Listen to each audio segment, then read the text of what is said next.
प्रणाम।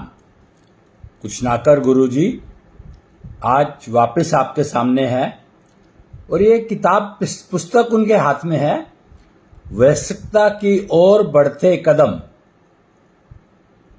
यानी एडोलसेंट से एडल्ट की तरफ बढ़ते कदम, यानी teenagers dedicated to younger generation moving in the next orbit of life.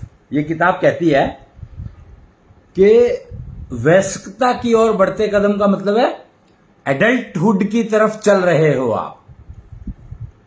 और एडल्टहुड की तरफ कब चलना शुरू होते हैं? अब ये एक बहुत मेजर पॉइंट है समझने का यहां पर कि एडल्टहुड की तरफ मेल चलने लगा है या एडल्टहुड की तरफ फीमेल चलने लगी है। Gender is very very important here. Gender बहुत ही महत्वपूर्ण रोल यहां पर अदा कर रहा है, पैदा कर रहा है, बता रहा है कि जेंडर के ऊपर आधारित होगा आपका जीवन। जब आप एडल्टहुड की तरफ बढ़ रहे हैं तो gender is the foundation of your adulthood, I would say. मतलब जेंडर ही आपके आधार है आपकी एडल्टहुड का। यह बात आपको समझनी ही पड़ेगी। डिस्क्रिमिनेशन शुरू होता है, जेंडर डिस्क्रिमिनेशन शुरू होता है आपकी जैसे ही आप 9 साल क्रॉस करते हैं। 9वें साल से, वैसे 4थे साल से शुरू हो जाता है। हो जेंडर डिफरेंस तो है, पर जब 9th ईयर में आप चलते हैं, आते हैं, तो आपके अंदर जो जेंडर रोल प्ले करने लगता है, जेंडर डोमिनेट करने लगता है आपको, तो 9 वर्ष की उम्र से शुरू हो जाता है। और अगर आपने अपब्रिंगिंग अपनी यहां पर केयर नहीं करी तो आप ये समझ लो कि आपकी जिंदगी बर्बाद है, खत्म है। आपको यही नहीं पता लगेगा कि आप मेल थे या फीमेल थे। मेल की जिम्मेदारियां अलग हैं, फीमेल की जिम्मेदारियां अलग हैं। मेल की कॉल ऑफ नेचर अलग है, फीमेल की कॉल ऑफ नेचर अलग है। जेंडर डिसाइड करता है कि तुम्हारा जीवन कैसे चलना चाहिए आगे। जेंडर आधारित जीवन ही आप ठीक जी सकते हो, नहीं तो जी नहीं सकते। और आज का जो माहौल इतना कंफ्यूजिंग हो गया है, वो क्यों हो गया है? एकमात्र कारण कि हमने लड़के और लड़की को एक जैसा पालना शुरू कर दिया। किसने ये कंफ्यूजन दिया? इतना बड़ा वहम किसने डाल दिया कि जेंडर कुछ नहीं होता है? और उसका नतीजा क्या है? आज पुरुष लड़की बनने को तैयार है, लड़की का जेंडर में जाने को तैयार है। और जेंडर चेंज के ऑपरेशंस कितने ज्यादा बढ़ गए हैं। लोग मर रहे हैं। क्यों मर रहे हैं लोग? सुसाइडल टेंडेंसी क्यों बढ़ रही है कि मैं फीमेल क्यों पैदा नहीं हुआ, मेल क्यों हुआ? सुसाइड। फीमेल कहती है मैं मेल की तरह से पैदा क्यों नहीं हुई? सुसाइड।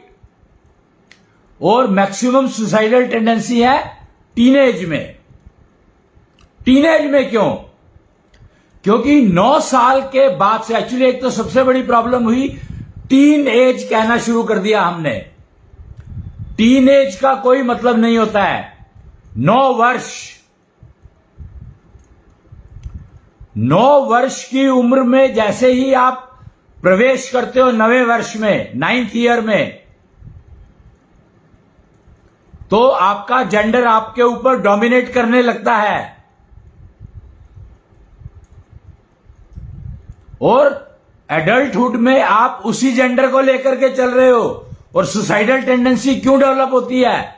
सुसाइडल टेंडेंसी इसीलिए डेवलप होती है, इसी एज से शुरू हो जाती है।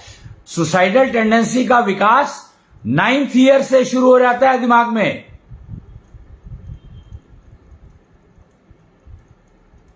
Ninth year.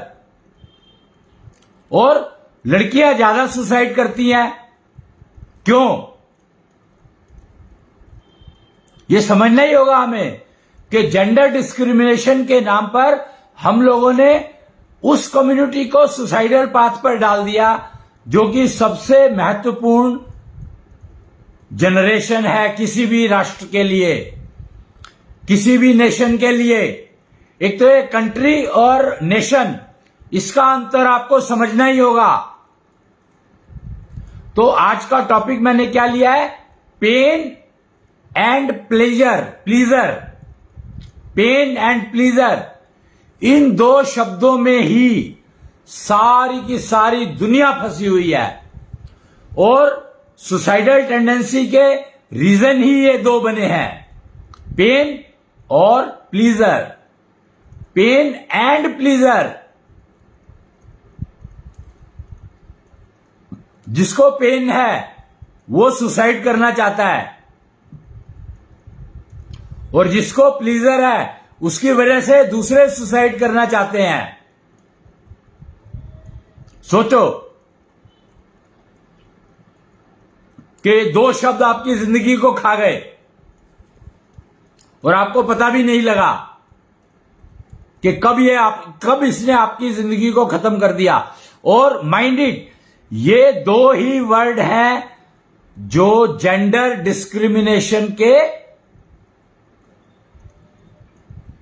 लिए रिस्पॉन्सिबल हैं। When a person is in pleasure mode, तो others feel like suiciding.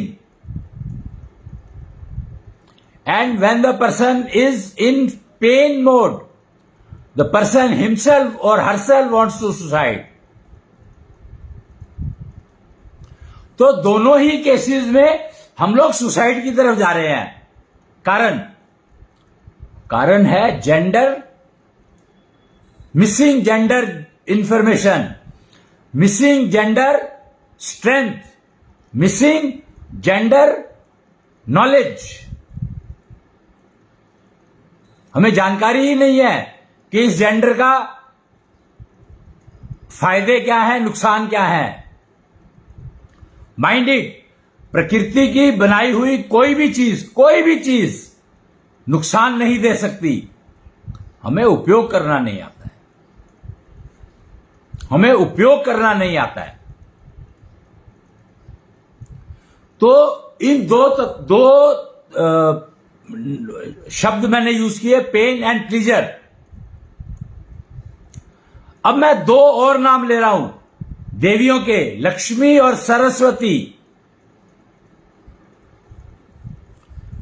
और ये दोनों ही रीजन है पेन और प्लीजर के। जिसके पास लक्ष्मी है उसको पेन है, जिसके पास सरस्वती है उसको और ज्यादा पेन है, तो सुसाइड करेगा ही। जिसके पास भी लक्ष्मी है और सरस्वती दोनों हैं, वो सुसाइड करता है। और ये दोनों जो जितनी जल्दी प्राप्त कर लेता है उतनी ही जल्दी वो मरने की सोचेगा कि मेरे को तो सब कुछ मिल गया, अब मुझे जीना नहीं है। जिसके पास एक है वो सुसाइड करता है कि मैं इसका करूं क्या, बोझ उठा नहीं पा रहा हूं। सुदामा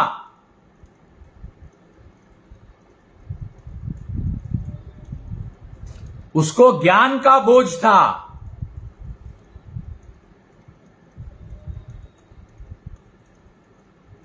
द्रोणाचार्य उनको ज्ञान का बोझ था, लक्ष्मी थी नहीं उनके पास, तो वो लक्ष्मी के पीछे भागते थे।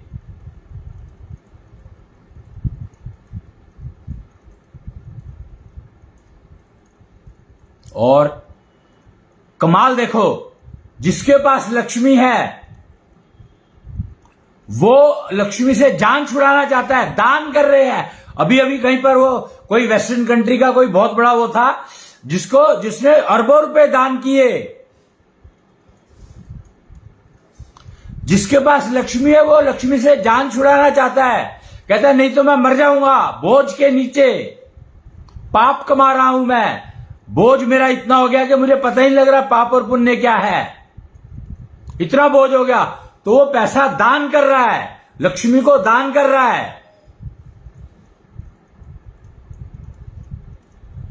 और ज्ञान के लोग जिनके पास सरस्वती है वो सुसाइड कर रहे हैं, वो लक्ष्मी के पीछे भाग रहे हैं और भागते भागते मर रहे हैं। कमाल है। मतलब जिसके पास लक्ष्मी है वो भी भाग रहा है, जिसके पास सरस्वती है वो भी भाग रहा है, और जिसके पास दोनों है वो सुसाइड कर रहा है। तो इसका कारण क्या है? हमें तो जड़ तो ढूंढनी पड़ेगी। हम टेक्नोलॉजी के लोग हैं।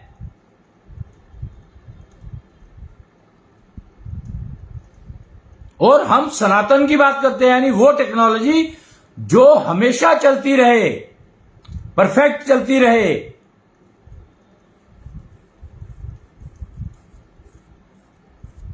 कहते हैं मरा हुआ व्यक्ति जो है ना वो तंग नहीं करता किसी को, पर ऐसा है क्या? अगर मरा हुआ व्यक्ति तंग ना करे तो उसको दबा करके क्यों आते हैं? मिट्टी में दफना कर क्यों आते हैं? घर में रखें। उसको जला करके क्यों आते हैं? घर में रखें। मरा हुआ है, क्या करेगा? किसी का क्या बिगाड़ लेगा? सुसाइड क्यों करते हैं लोग? इसीलिए करते हैं कि हम मरे हुए हो गए तो हम किसी को तंग नहीं करेंगे। सुसाइड करते हैं क्योंकि वो किसी को तंग नहीं करना चाहते। अब मुझे बताओ कि ये पॉलिसी कितनी बढ़िया है कि मैं जीवन का लक्ष्य ही बना लूं कि मैं किसी को कभी तंग ना करूं, मैं कभी किसी के ऊपर बोझ ना बनूं। क्या ऐसा कौन इंसान होगा जो ये नहीं चाहता होगा कि मैं कभी किसी को तंग ना करूं और मैं कभी किसी पर बोझ ना बनूं? कौन ऐसा इंसान होगा जो ये नहीं चाहता होगा? और मरा हुआ व्यक्ति दोनों है, ना वो किसी के ऊपर बोझ है ना किसी को तंग कर रहा है।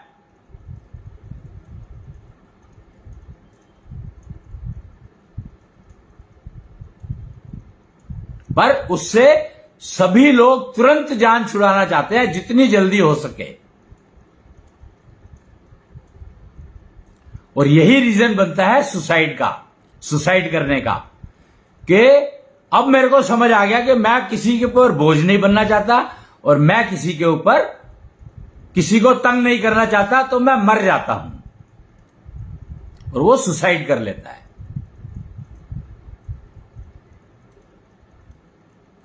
जिसके पास सरस्वती है वो भी सुसाइड करता है, जिसके पास दोनों है वो जल्दी करता है, और जिसके पास लक्ष्मी है वो तो बहुत जल्दी करता है। लक्ष्मी सबसे ज्यादा जल्दी ले जाती है सुसाइड की तरफ, इसलिए लोग दान करते हैं। और दान लेने वालों को यह समझ नहीं आता कि भैया वो अपनी जो सारे पाप कर्म है वो तुम्हें दे रहा है। दान लेने वाले दान ले लेते हैं।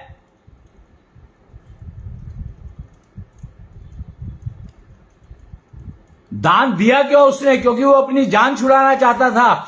वो उसके दिमाग में सुसाइडल टेंडेंसी डेवलप कर रहा था। वो धन उसको लगता था कि कहीं मैं मर ना जाऊं इसके बोझ के नीचे, तो उसने अपना सारा पैसा किसी और को दे दिया।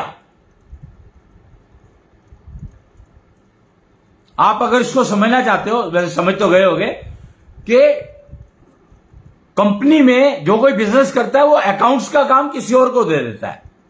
क्यों? क्योंकि अगर वो अकाउंट्स का काम खुद करने लगे तो उसके मन में सुसाइडल टेंडेंसी डेवलप होने लगती है। यार मैंने तो 1000 रुपया कमाया, उसमें से 400 रुपया टैक्स दे दिया। यही अपने आप में एक सुसाइड का बहुत बड़ा विषय है। फेसबुक पे, सोशल मीडिया पे उठाकर देखो, 90% लोग ये क्रिप कर रहे हैं कि मैंने टैक्स दिया, उसके लिए मुझे मिला क्या?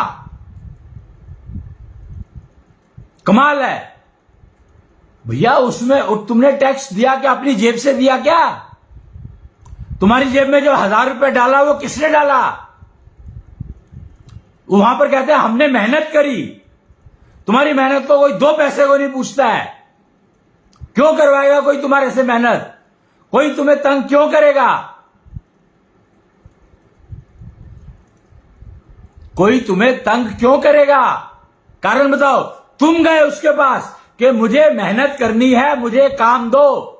तुम गए थे उसके पास, वो नहीं गया तुम्हें बुलाने के लिए, कोई भी नहीं गया।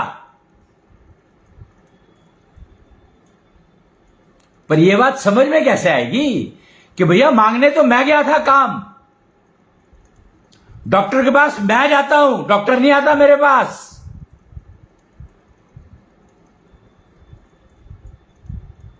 और फिर डॉक्टर को गाली देते हैं कि उसने मेरे साथ ये कर दिया, उसने मेरे साथ ये कर दिया, उसने मेरे साथ ये कर दिया।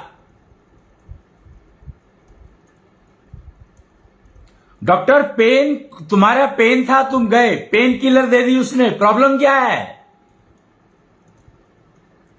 तुम काम मांगने गए, उसने काम दे दिया, प्रॉब्लम क्या है? पैसा क्यों चाहिए तुम्हें? तुमने काम मांगने गए थे, तुम्हें काम दे दिया, पैसा किस बात का?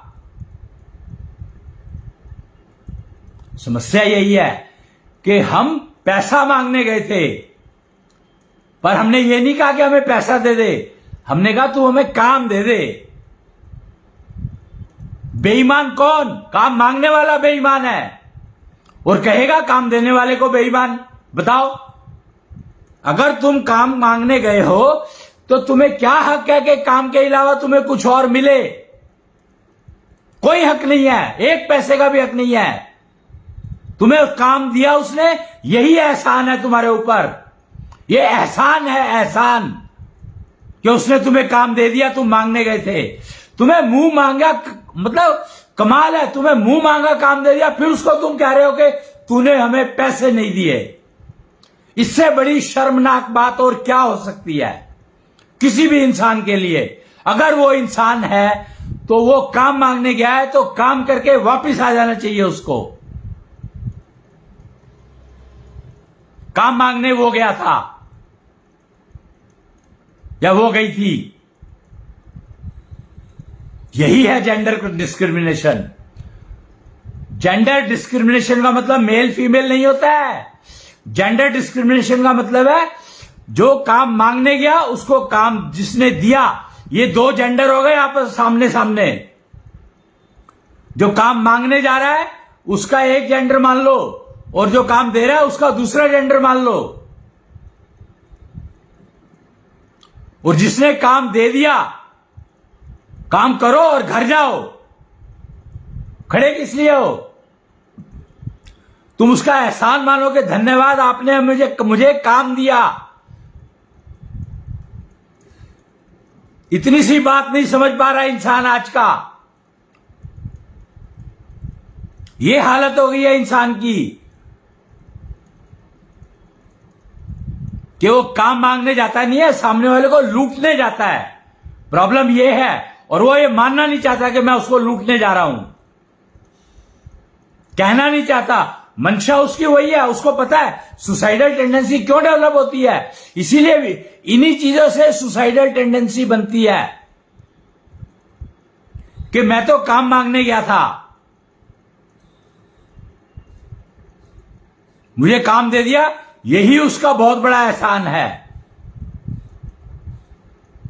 मैं रोटी मांगने गया था, उसने मुझे रोटी दे दी, यही बहुत बड़ा एहसान है।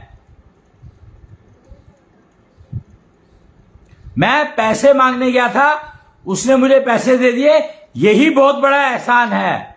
फिर काम मत मांगो, पैसे मांगो। पहले समझ तो लो कि तुम मांग क्या रहे हो। फिर कहते हैं हम पाप कमा रहे हैं।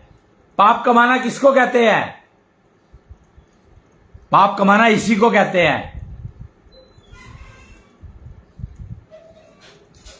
शुद्ध पाप कहते हैं इसको, कि तुम काम मांगने नहीं गए थे, लूटने गए थे सामने वाले को।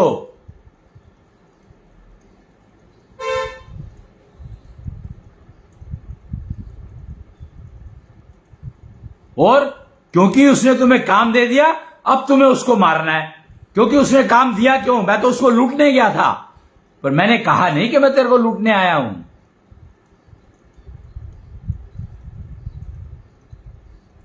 कहा नहीं। बताओ, अब सोचो कि सुसाइड क्यों नहीं होंगे?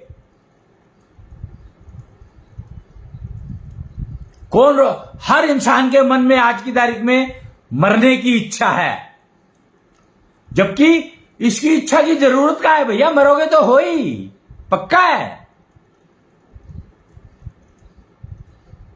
अगर तुम कष्ट मुक्त मृत्यु चाहते हो तो सारा दिन कपालभाति करो, सारा दिन, माइंड इट, सारा दिन कपालभाति करो, आप कभी भी कष्ट में नहीं मरोगे, पक्की बात है।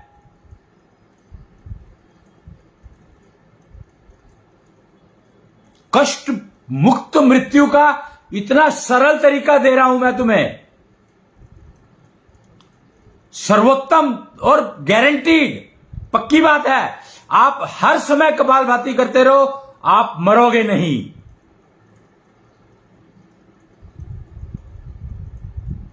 कपालभाति मतलब 1 सेकंड में 1 सांस छोड़ना है, मरोगे नहीं, पक्का, गारंटीड। कष्ट मुक्त, कष्ट में नहीं मरोगे तो किसी के ऊपर बोझ नहीं बनोगे। और कपालभाति करने का एक और एडवांटेज है कि आपके मन में लूटने की शंका नहीं आएगी, लूटने की टेंडेंसी नहीं होगी, तो पेन से मुक्ति मिल जाएगी। प्लीजर आए या ना आए फर्क नहीं पड़ता, पेन से जरूर मुक्ति मिल जाएगी। हर समय इसको ये करनी है कपालभाति, मेरे शब्द याद रखो, हर समय, हर सांस कपालभाति की तरह से छूटना है, और 1 सेकंड में 1 सांस होता है।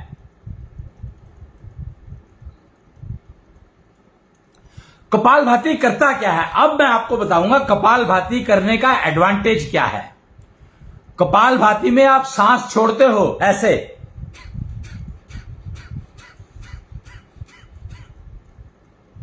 ये मैं कपालभाति की,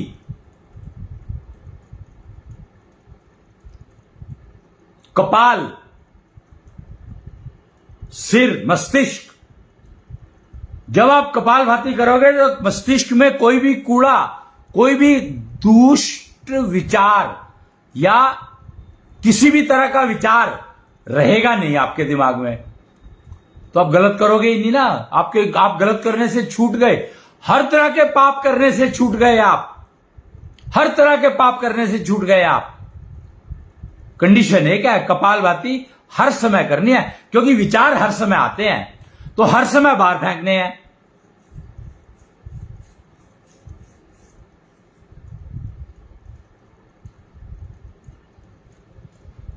तो फंडामेंटल रूल, कपालभाति आपको हर समय करनी है अगर आप कष्ट मुक्त मृत्यु चाहते हैं तो, किसी के ऊपर बोझ नहीं बनना चाहते हैं तो, ज्ञान और लक्ष्मी से बचना चाहते हैं तो। जिनके पास ज्ञान भी नहीं है, लक्ष्मी भी नहीं है, वो सबसे ज्यादा सुखी हैं, उनके मन में मरने की इच्छा होगी ही नहीं कभी भी। ये लोग हैं जो मृत्यु से डरते नहीं हैं, पाप कमाते नहीं हैं। कपालभाति आप करो, आप पाप कमाओगे ही नहीं, कभी भी नहीं कमाओगे, पक्की बात है। तो कपालभाति करती क्या है, आज मैं आपको आकाश तत्व के बारे में थोड़ा सा जानकारी देना चाहता हूं कि आकाश तत्व क्या है। पेन और प्लीजर, ये दोनों जो शब्द हैं, ये दोनों शब्द डायरेक्टली आकाश तत्व से जुड़े हैं। और वो कहते हैं कि ग्रेविटी, एक शब्द सुना होगा आपने, ग्रेविटी, तो आपका जो ग्रेविटी है वो आपको नीचे खींचती है, किसी भी चीज को ग्रेविटी कहते हैं ना, न्यूटन लॉ के ग्रेविटी नीचे खींचती है। भैया अगर ग्रेविटी नीचे खींचती है तो पेड़ ऊपर की तरफ कैसे चला जाता है, इंसान बड़ा कैसे होता चला जाता है, ग्रेविटी होगी तो छोटा करेगी ना, खींचेगी अंदर की तरफ, तो बड़ा कैसे होता चला जाता है। यह है आकाश तत्व का कमाल, कि जितना अच्छा आपका आकाश तत्व मेंटेन्ड होगा वेल मेंटेन्ड, उतना ही आप प्लीजर में रहोगे।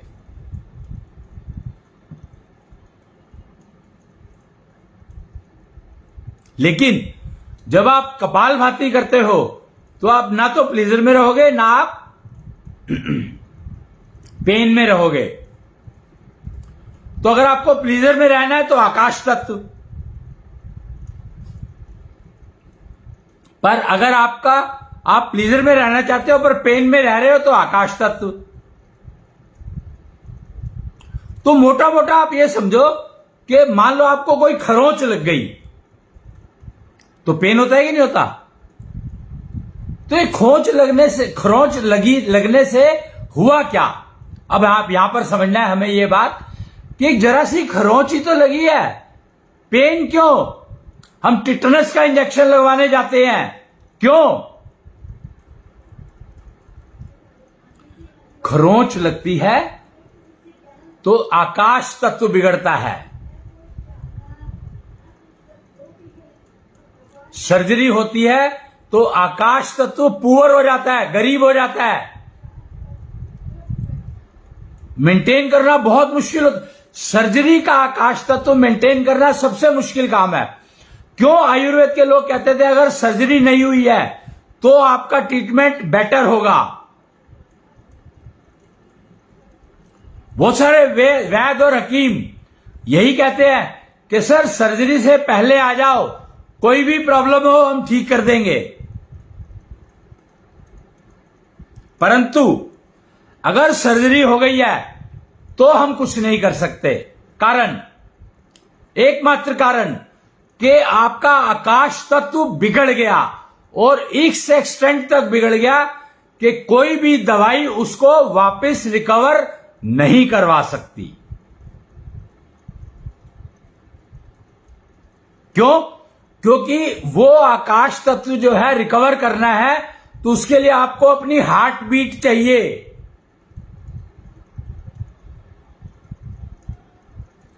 आकाश तत्व हार्ट बीट से डायरेक्टली कनेक्टेड है।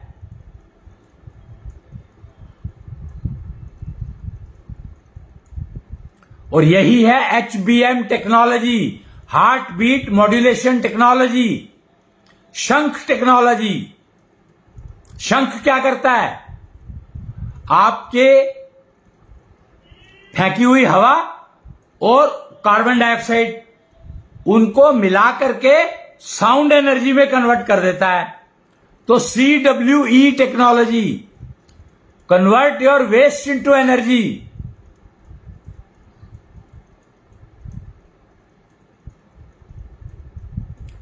आकाश तत्व का महत्व हमें समझना ही होगा। जरा सी खरोंच लग जाए, जरा सी ब्लेड से हाथ कट जाए, सर्जरी और ब्लेड से हाथ कटना अपने आप कट गया, फर्क है दोनों में। चाकू से काम करते हुए हाथ कट जाता है कई बार। आकाश तत्व तो उससे भी डिस्टर्ब हुआ पर वो रिकवर हो सकता है।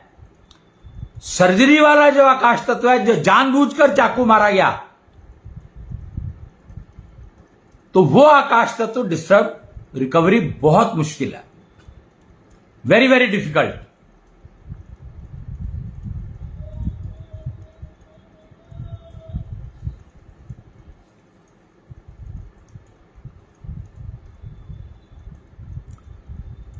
समझना ही होगा, हमारे पास कोई हल नहीं है। अभी मैंने ये पुस्तक दिखाई थी आपको, इसमें लिखा है नाड़ी, carrier of the signal having information about the disorders and time it will take to get converted into disease.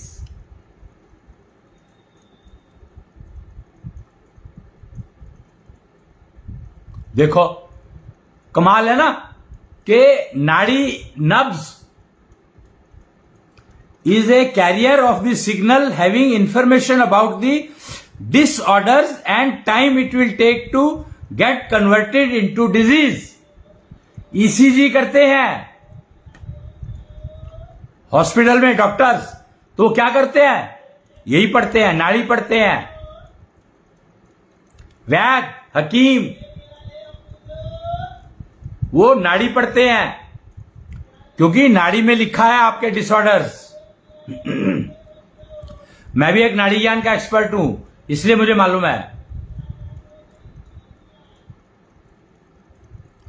तो 9वें साल से आपका जेंडर आपके आकाश तत्व को, आपका आकाश तत्व आपके जेंडर के अकॉर्डिंगली काम करना शुरू करता है, प्रभाव दिखाना शुरू करता है। काम तो वो पहले दिन से कर रहा है, जब से आप गर्भ में आए हो काम तो तब से कर रहा है वो, पर 9वें साल से वो प्रभाव दिखाना शुरू करता है, जेंडर के अकॉर्डिंगली प्रभाव दिखाना शुरू करता है आपका आकाश तत्व।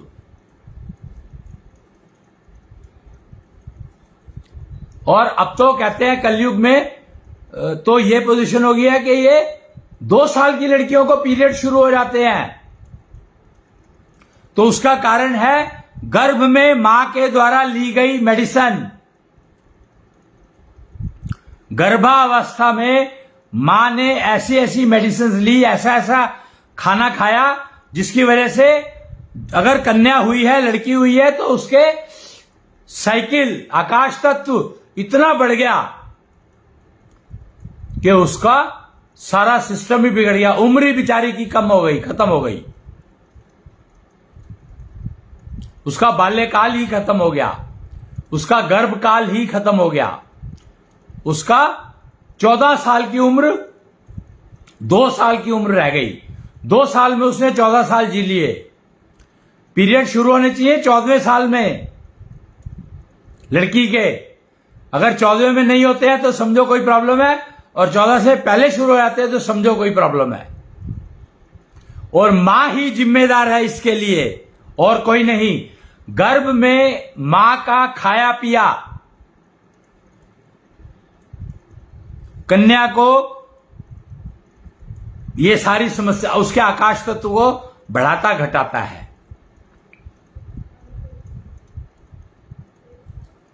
तो आपको आकाश तत्व युक्त चीजें कम खानी चाहिए।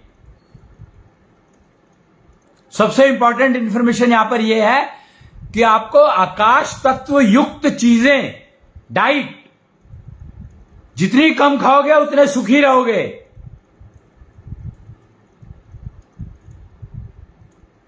यही सत्य है, यही तथ्य है, यही समय है, सही समय है।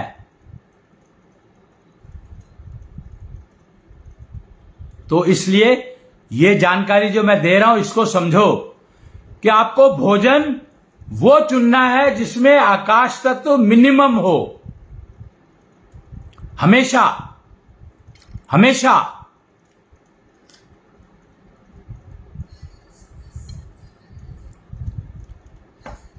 याद रखो। और महिलाओं को खासकर, यहां पे जेंडर इज वेरी इंपॉर्टेंट। आकाश तत्व कम होना चाहिए, जो भी खाओ ये सबके लिए है, पर महिलाओं को तो ऑलमोस्ट 0, 15% से ज्यादा आकाश तत्व होना नहीं चाहिए। और हम लोग जो खाना भोजन करते हैं उसके अंदर 70% आकाश तत्व खा लेते हैं हम लोग। पता है आपको प्रॉब्लम कहां हो रही है? कि 70% आकाश तत्व खा लेते हैं हम लोग, 90%।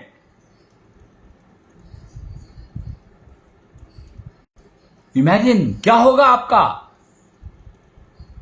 जबकि आकाश तत्व मैक्सिमम महिलाओं को 15% और पुरुषों को 30%। इससे ज्यादा खाना अलाउड ही नहीं है किसी भी मानव को। ये मानवों की बात कर रहा हूं मैं, बाकी किसी योनि की बात नहीं कर रहा, मानव शरीर की बात कर रहा हूं, जेंडर बेस्ड। तो आकाश तत्व आधारित भोजन,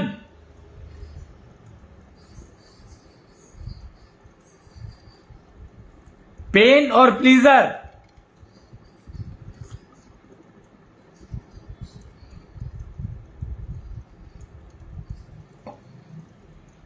अब आपको पता करना पड़ेगा कि किस चीज में आकाश तत्व होता है, किस चीज में नहीं होता है। एशो लैब, AESHO, एशो लैब में डायग्नोज होता है। 11,000 रुपए लगते हैं। जिसको भी कराना है करवा लेना। अपना नहीं, अपना तो कराओ, अपना भी करा सकते हो। अपना कराना चाहो अपना करा लो, क्योंकि सबका अपना अपना तो है ही। पर भोजन किस भोजन में आकाश तत्व किसके लिए ज्यादा है, ये टेस्ट, ये समझना है तो आप एशो लैब के किसी भी एक्सपर्ट से संपर्क कर सकते हैं। जरा सी खरोंच लग जाए तो आकाश तत्व बिगड़ जाता है, पेन होता है। कोई विचार, दूषित विचार आपके मन में आ गया तो वो पेन देगा, आकाश तत्व बिगड़ गया। विचार ही आकाश तत्व को बिगाड़ देता है। आकाश तत्व इतना सेंसिटिव होता है, आकाश तत्व इतना सेंसिटिव होता है कि एक विचार ही आपके आकाश तत्व को बिगाड़ देगा। महिलाओं में यह समस्या बहुत ज्यादा है, क्योंकि महिलाओं में आकाश तत्व पुरुष के मुकाबले में 10 गुना ज्यादा होता है, कम से कम। और जब वो प्रेग्नेंट होती है तो वो 100 गुना ज्यादा हो जाता है।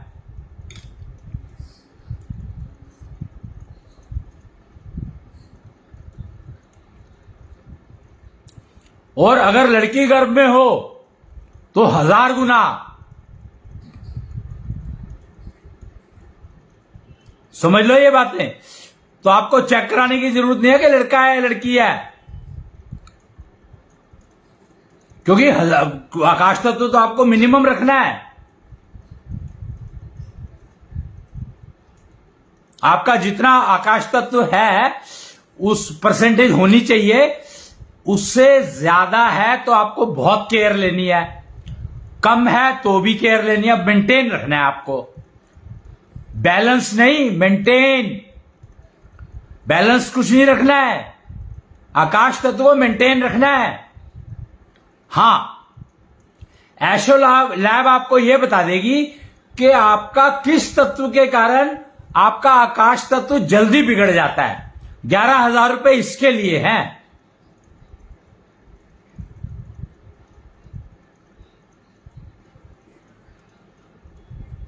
तो वो एक कहावत है, जिंदगी झंड फिर भी घमंड। क्यों? यही कारण है कि जिंदगी झंड है आकाश तत्व के बिगड़ने से। घमंड इसलिए क्योंकि मैं बाकी तत्व खा लेता हूं, आकाश तत्व का मुझे पता ही नहीं है, मैं पता ही नहीं रखता। Ignorance is a bliss, but ignorance of law is not a bliss and it is a law of nature. So ignorance of law can never be a bliss. आकाश तत्व के महत्व को समझो। आकाश तत्व को कोई चॉइस ही नहीं है आपके पास, कोई चॉइस ही नहीं है आपके पास।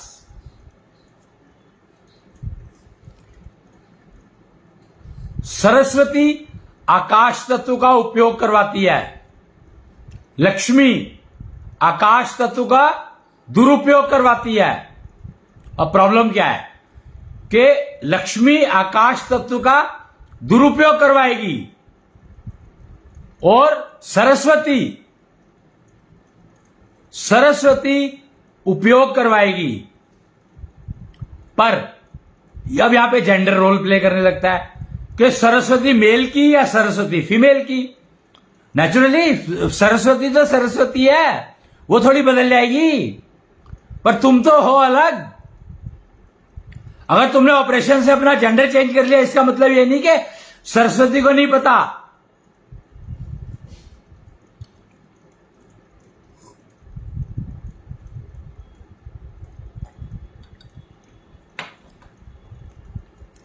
लक्ष्मी को नहीं पता। लक्ष्मी हमेशा आपके आकाश तत्व का आपसे दुरुपयोग करवाएगी, ये पक्की बात है। और सरस्वती सदुपयोग करवाएगी, उपयोग करवाएगी, सदुपयोग और दुरुपयोग नहीं, उपयोग करवाएगी।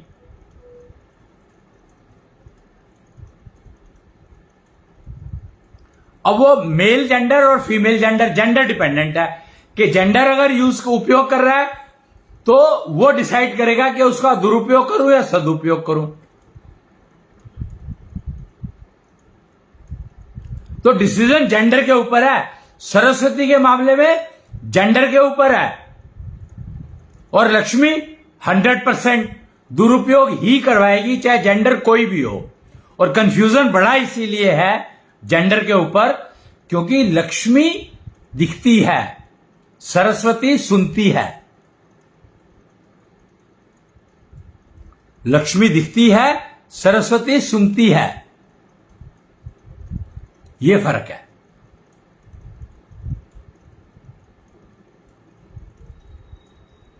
तो आकाश तत्व और खरोंच, सर्जरी और अनजाने में कट लगना, आकाश तत्व हर चीज से डिस्टर्ब होता है। कांटा लगा, कांटा चुभा, दो है, कांटा लगा और कांटा चुभा।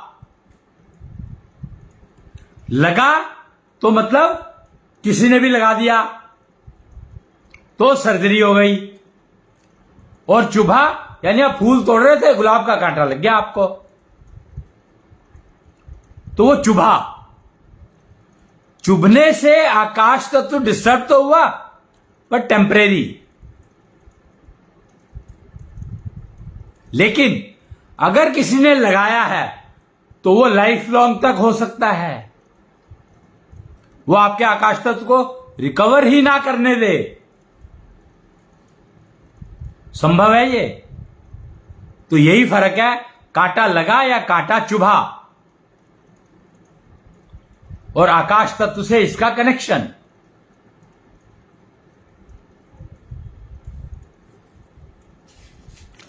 ये पुस्तक के बारे में फिर मैं आपको बताऊंगा आगे नेक्स्ट उसमें, पर इसमें एक स्लाइड है जो मैं आपको दिखाना चाहूंगा। अगर आप सीधे में देखें तो शायद मैं दिखा पाऊं आपको। ये देखिए, स्ट्रेस, अंडरस्टैंडिंग एंड किलिंग। आगे लिख रहा है stress leads to sickness which further leads to illness and finally gets converted into disease.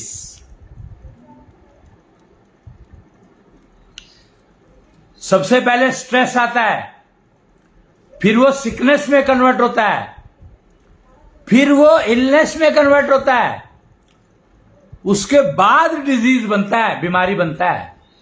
Illness और डिजीज में भी फर्क है। तो पहले 3 स्टेप का समझो कि आकाश तत्व आपका डिस्टर्ब होना शुरू हुआ स्ट्रेस से, पहले स्टेप से। सिकनेस में बदला यानी आकाश तत्व बिगड़ गया। इलनेस में बदल गया तो समझो कि बर्बाद हो गया, और फिर वो बीमारी दिखा आपको। तो जो फर्स्ट स्टेज का कैंसर कहा गया आपको, जिसको फर्स्ट स्टेज का कैंसर कहा जाता है, जिसका पता बड़ी मुश्किल से लगता है, वो डिजीज है। उससे पहले की ये 3 स्टेजेस और समझ लो आप। तो कैंसर आप यहां पर ही ठीक कर सकते हो। आकाश तत्व को समझना होगा इसके लिए।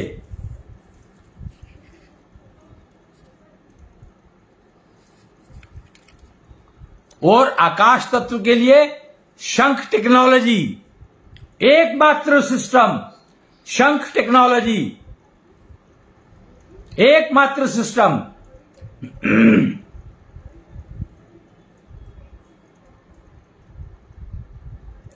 तो कौन सा भोजन का मैंने बता दिया आपको। महिलाओं के लिए ज्यादा से ज्यादा 15% आकाश तत्व वाला भोजन खा सकती हैं, पुरुष 30% तक का खा सकते हैं।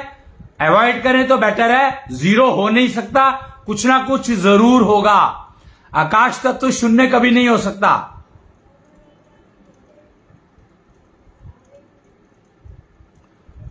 और अपना आकाश तत्व का, अपने आकाश तत्व का डायग्नोस करवा सकते हो चाहो तो। और हर टेक्नोलॉजी अवेलेबल है, हर सिस्टम अवेलेबल है आज की तारीख में। कलयुग का सबसे बड़ा एडवांटेज, गोल्डन पीरियड ऑफ कलयुग चल रहा है अब।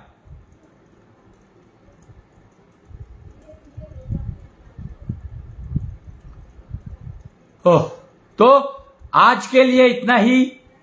आज तिथि क्या है मुझे मालूम नहीं है, शायद 29 तारीख है, क्योंकि कल 28 थी, तो आज 29 ही होगी ना।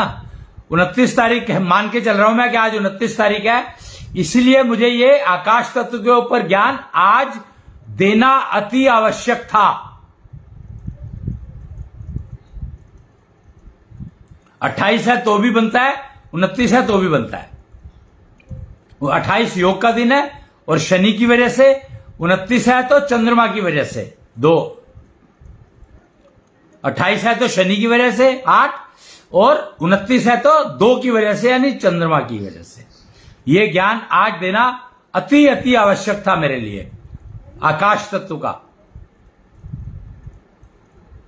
तो आज के लिए इतना ही, फिर मिलेंगे कुछ ना कर गुरु जी के साथ। तब तक जय कृष्णेंद्र, जय जय कृष्णेंद्र।